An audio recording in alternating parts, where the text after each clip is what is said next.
আজকের টপিক তোমরা দেখতে পাচ্ছ, special uses of some words and phrases. এটার কিছু রুল আছে যেগুলো জানলে আমরা সহজেই এই 5 মার্ক আয়ত্তে আনতে পারি। সেই রুলগুলো আমরা পড়ব এই ক্লাসটি। প্রথমে আমরা যে রুলটি দেখতে পাচ্ছি সেটা হচ্ছে বি বর্ন। বি বলতে এখানে am is are was were সেই অক্সিলারি ভার্বগুলোকে বোঝায়। তো বর্ন শব্দের অর্থ জন্মগ্রহণ করার ক্ষেত্রে, তাহলে কোনো স্থানে কোনো সময়ে বা কিছু গুণের সহিত কেউ যদি জন্মগ্রহণ করে সেগুলোতে আমরা বর্ন ব্যবহার করি। কারো বা কোনো কিছু জন্মগ্রহণ করা অর্থে এটা ব্যবহৃত হয়। সাধারণত সিঙ্গুলার হলে ইজ ওয়াজ, প্লুরাল হলে আর ওয়ার ব্যবহৃত হয়। আসাদ ওয়াজ অথবা Asad is born in poor family. যদি কোনো ব্যক্তির কোনো সালকে বোঝায়, অর্থাৎ কোন বছরে সে জন্মগ্রহণ করেছে, তাহলে এটি অতীতকালের ঘটনা হবে, অর্থাৎ ওয়াজ বর্ন হবে। তাহলে আমরা যদি সব ক্ষেত্রেই ওয়াজ বর্ন দেই সেটাই যথোপযুক্ত হবে, কারণ জন্মগ্রহণ অর্থে অতীতকালের ঘটনাকেই বোঝায়। Asad was born in a family. He was born in 1998. His friends were born in Khulna. He was born to serve the poor. She was born with a golden spoon in his mouth. তো সবাই জন্মগ্রহণ করেছে, সেই অর্থে was were বসে। So এখানে B ভার্বের জায়গায় যেটা খেয়াল করতে হবে সেটা হচ্ছে ওয়াজ ওয়ার এর মধ্যে কোনটি বসবে।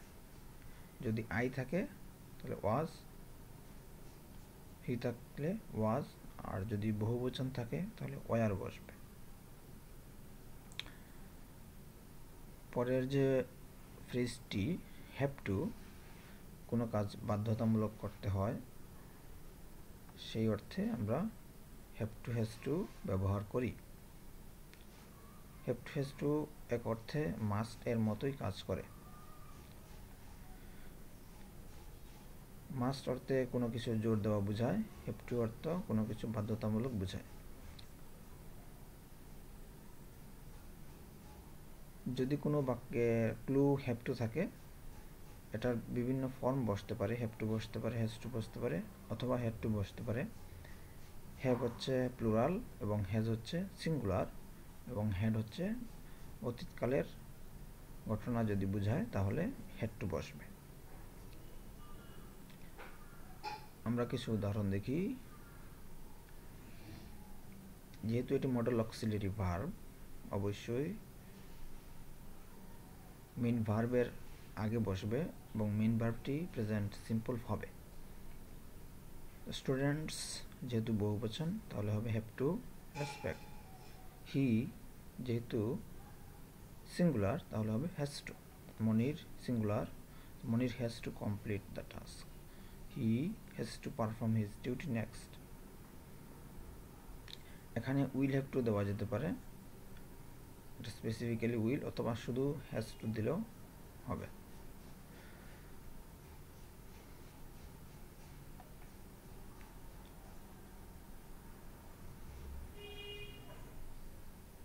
পরের যে মডেল অক্সিলারি ভার্ব সেটা হচ্ছে হ্যাড বেটার। হ্যাড বেটার অর্থ বরং ভালো, উড রেদার এটার অর্থ বরং ভালো। এই দুটি মডেল অক্সিলারি ভার্ব, অর্থাৎ মেইন ভার্বের আগে বসবে, এবং এই দুটি মডেল অক্সিলারি ভার্বের পরে ভার্বের সিম্পল ফর্ম বসবে। সো হ্যাড বেটার যদি কোনো একক কাজকে বরং ভালো বোঝায় তাহলে হ্যাড বেটার। উড রেদার বসে যদি দুটি কাজের মধ্যে যে কোনো একটিকে ভালো বোঝায়। আমরা গঠন দেখি। Subject had better, main verb object. I had better go home, আমার বরং এখন বাড়ি যাওয়া ভালো। You had better read more. He had better go home. You had better pass in the examination. এই শব্দগুলো হচ্ছে হ্যাড বেটারের বরং ভালো অর্থে, তোমার বরং ভালো পরীক্ষায় পাশ করা। আমাদেরকে যেটা মনে রাখতে হবে, এই গঠনটি যদি কোনো কিছু করতে বরং ভালো বোঝায়, তাহলে যদি মেইন ভার্ব থাকে তার আগে যদি ব্ল্যাঙ্ক থাকে তাহলে আমরা হ্যাড বেটার বসাবো। দ্বিতীয় যে রুলটি উড রেদারে একই রকম অর্থ, এটা মোটাল অক্সিলারি ভার্ব। এখানে দুটি কাজকে তুলনা বোঝায় এবং মাঝে দেন দ্বারা যুক্ত হয়। He dash starve than steal. Starve হচ্ছে উপবাস, স্টিল হচ্ছে চুরি করা। এখানে চুরি করার চেয়ে বরং উপবাস থাকা ভালো অর্থে, যেহেতু দুটি কাজকে তুলনা করিয়েছে, এর জন্য আমরা উড রেদার বসাবো। Verb 1, I would rather die than beg. let alone দুটি তুলনামূলক ছোট এবং বড় কাজকে বোঝায়। যদি এরকম হয় কোনো ব্যক্তি ছোট কাজ করতে পারে না, তার পক্ষে বড় কাজ করা অসম্ভব, এই যে ছোট কাজ এবং বড় কাজ, এই দুটিকে যুক্ত করার জন্য let alone ফ্রেজটি ব্যবহার করা হয়। আমরা উদাহরণ দেখতে পারি, একটি মানুষ একটি বাইসাইকেল কিনতে পারে না, তার পক্ষে বড় একটি গাড়ি, যেহেতু এটি বেশি দাম, কিনতে পারবে না, অসম্ভব। এক্ষেত্রে আমরা লিখতে পারি he can not buy a car, a bicycle. সে একটি বাইসাইকেল কিনতে পারে না, তো যেহেতু বাইসাইকেল কিনতে পারে না, তাহলে কার কীভাবে কিনবে? এই যে দুটি নাউনকে যুক্ত করার জন্য আমরা let alone ব্যবহার করি, let alone। আমরা উদাহরণ দেখি, he does not get B verb, B plus, সে বি প্লাসই পায় না, let alone A plus. A plus বা এ গ্রেড কীভাবে পাবে?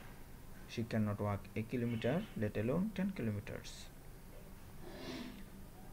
What if? What if শব্দটি অর্থ হচ্ছে যদি কোনো কিছু ঘটে তাহলে কি হবে, এই অর্থে ব্যবহৃত হয়। এখানে প্রশ্নবোধক চিহ্ন থাকলেও হোয়াট ইফ সাধারণত বাক্যের প্রথমে বসে, কিন্তু সাবজেক্ট এবং ভার্ব এগ্রিমেন্টটা প্রথমে সাবজেক্ট তারপরে ভার্ব বসবে।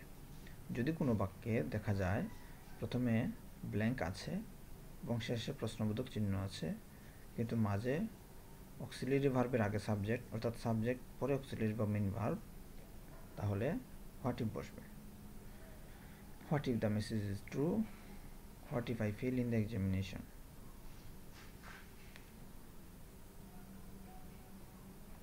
এজ ইফ অথবা এজ দো, এই দুটির অর্থ যেন।